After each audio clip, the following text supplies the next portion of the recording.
you all the way through. I'll just meet you over there. He would have never made it to the destination because he couldn't see. He couldn't see where to go, what to do, what to avoid. And I thank God that I've learned to trust transitions. And I don't know what your transition is.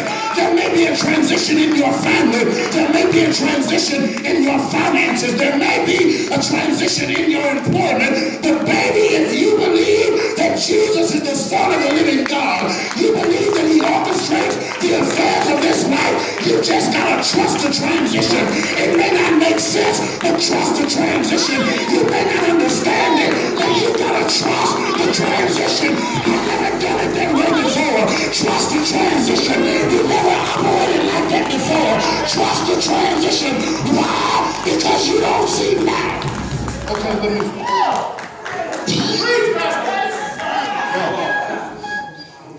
The problem is we tend to abort the mission in the middle of the transition.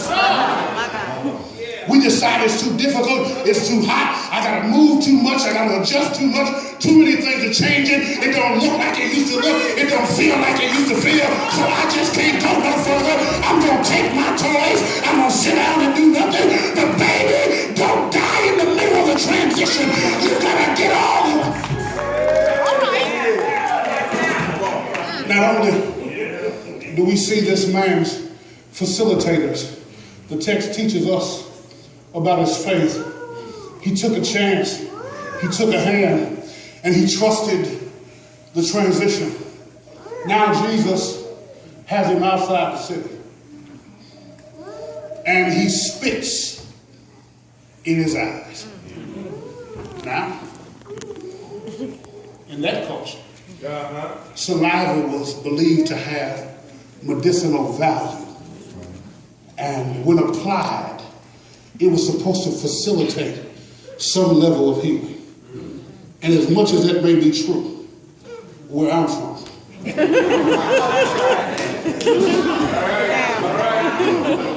where I'm from.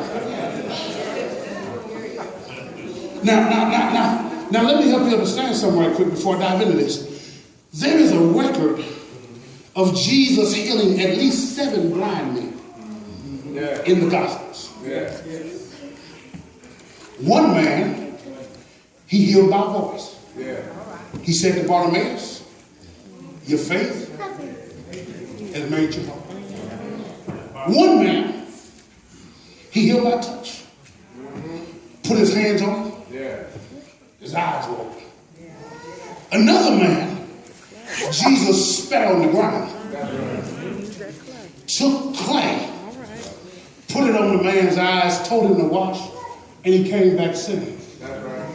Another person was healed just by his presence. He got just in the presence of Jesus, and his sight was restored.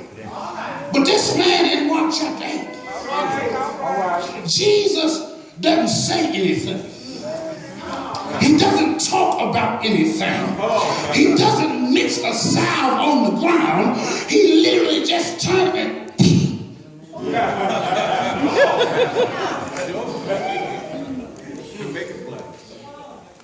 Not like the optometrist today.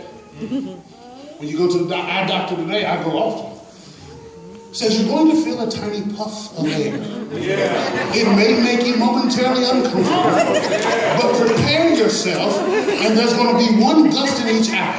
So you poke your eyes real big to make sure you don't blink when they come out.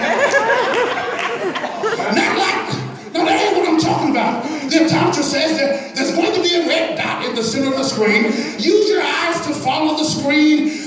It may be difficult, but tell me when you no longer see. No. There is no transition in the text. There is no discussion about what happens while I'm in transition. You got me by the hand. We finally stopped moving and you spit in my face. Now, I don't know about you, but I would have asked what is going on, and there may have been a word in between what and is going on. You might as well go and tell the truth. Don't look at me crazy. You could have the same word. There would have been a word in between what and going on. So what in the... But this man has already trusted the transition, and that's what I'm trying to get get you to see, if you come this far with me, why do you get nervous when it gets uncomfortable? You come all the way across town with me. Now that I've done some things that you don't like, why you get nervous? This man never responds. I'm going to tell you, when God gets you to the place and point of deliverance, you're going to endure some things you don't like. You're going to put up with some stuff you can't stand, stuff you used to fight about, you're going to shout about, stuff that used to tip you off is now going to bless your soul. Stuff that you used to be ready to go off is what's really going to get you on.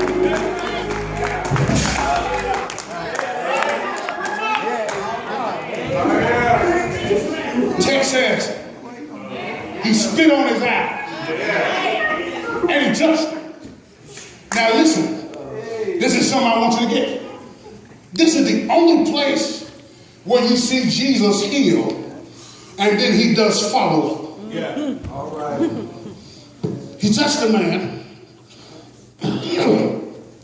Now in Mark chapter 7, when he healed the deaf mute, he didn't heal him and ask him, do you hear me now?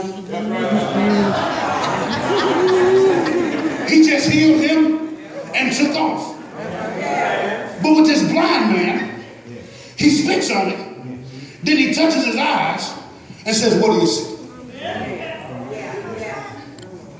And this blind man says, I see men, but they look like trees. And here is the problem. Now this man has sight, but he doesn't have vision. And here is the recipe of the problem for most believers.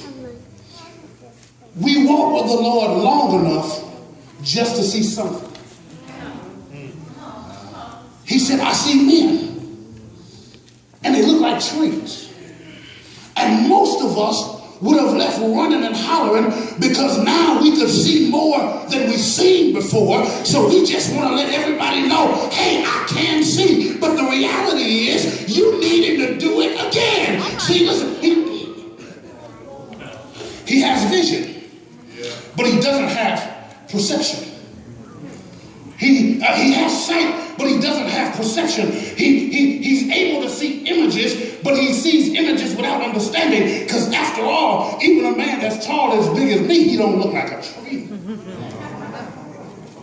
He said, I see men, and they look like trees. Now, some scholars suggest because they were in Bethsaida and they were in a forested area, what he was literally seeing was trees. And he saw men walking through the trees, and he then combined those two visual images and made them a particular entity. Said, I see men and they look like trees. But I subscribe to the theory that he saw men upright, he saw them moving, and because he had never seen that since he's been blind, because here's this, check this out.